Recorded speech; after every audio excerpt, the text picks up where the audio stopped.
In today's video, we will compare our original Tarmac SL8 versus the fake one. Will the fake one outperform the original, or will it turn out to be total garbage? Let's find out.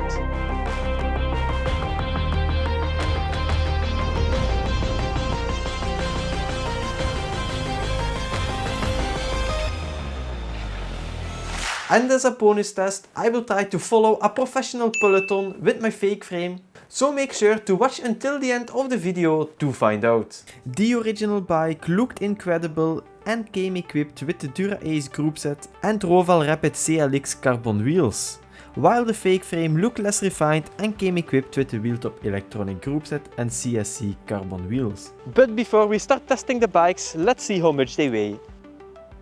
And it is 7 kilos and 50 grams, which is actually pretty light. And now it's time for the fake one. Will there be a huge difference?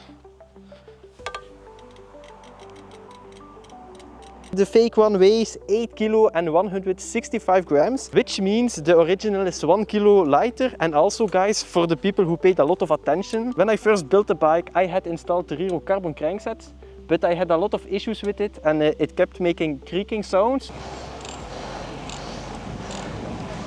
So I installed a different one. I know a fair comparison would mean using the exact same components. I just wanted to build a similar spec bike with only components from AliExpress, just to see how close or far it gets compared to the original. So yeah, take the test with a grain of salt. But now it is time to start the comparison. We began testing the bikes with a smooth and relaxing ride, but there were no major differences that could be felt. So we thought it was time for the first real test. We will each do 5 short sprints with both bikes to see if we can feel differences when we start accelerating. Because a stiffer and lighter bike will feel more responsive. And I was really excited to ride the real Tarmac SL8. If you enjoy content like this, don't forget to like and subscribe. I finally have the opportunity to ride our original Tarmac SL8. This is one of the dreams that will become reality and I'm super excited and I cannot wait to test this beauty. We started our sprints on the original bike and right away we could feel how quickly it responded. Every push on the pedals turned into instant speed, the frame felt very stiff, which meant there was no flex or energy loss, making it super efficient when accelerating. It also gave a strong stable feeling, especially when putting down a lot of power, which made feel the ride controlled and confident. When we ran the same test with the fake frame, the difference was noticeable right away.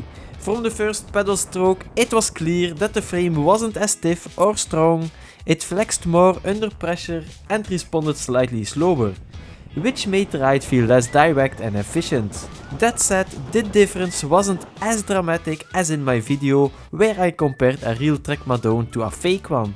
If you're interested in that comparison, you can click the cards above. We also ran a cornering test to see if there were any noticeable differences through the turns. On the bends themselves, both frames felt very similar. Neither had a clear advantage in steering or stability. However, the moment we pushed down on the pedals after the corner, the same pattern emerged. The genuine frame responded instantly, translating every watt into forward momentum with maximum efficiency, while the fake frame felt a bit sluggish and less direct, thanks to its extra flex under load.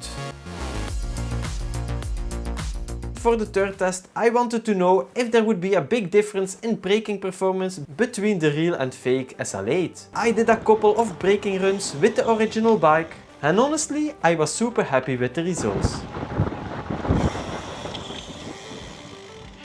I'm curious how big the difference will be between the original and the Chinese brakes.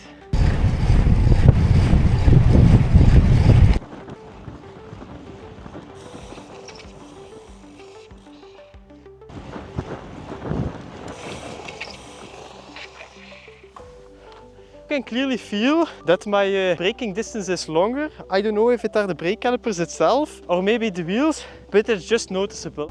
We know it was hard to compare the braking performance, so we decided to ride side by side and brake at the same time. 3, 2, 1, ja. And here you could clearly see that the Dura Ace brakes were better, and Constant gave his opinion of the fake frame. Maar ik denk gewoon vooral de stijfheid hier en dan van onder. Ja, dat vooral de main verschil zijn. We did all the tests, now let's go to the final conclusion. Well, I have tested both bikes and we can conclude that the original bike is better than the fake one, which was obvious. The biggest difference is the stiffness in both frames. You can clearly see that the fake frame is more flexible. If I put power on my pedals, the original bike accelerates immediately, while on the fake one it takes a few extra seconds. Also, one thing I noticed on the original bike is the paint job. Everything is finished so well compared to the fake one.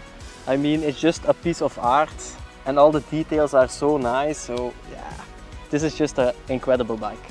And for everyone who believes these frames are made in the same factory and are made from the same materials, I have made a comparison video. It clearly shows the differences in material quality and the overall finish of the frames. If you want to watch that video, you can click the card above.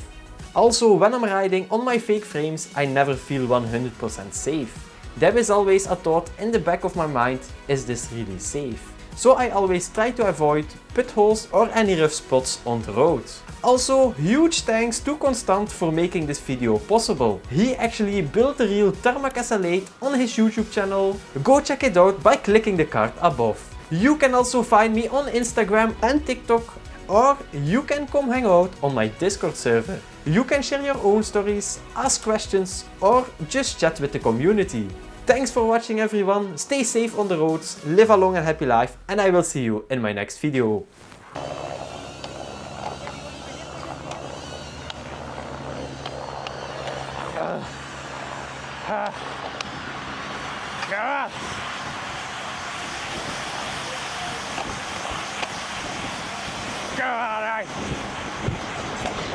Get it!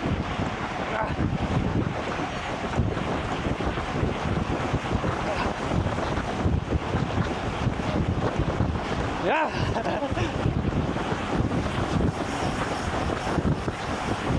I'm doing it!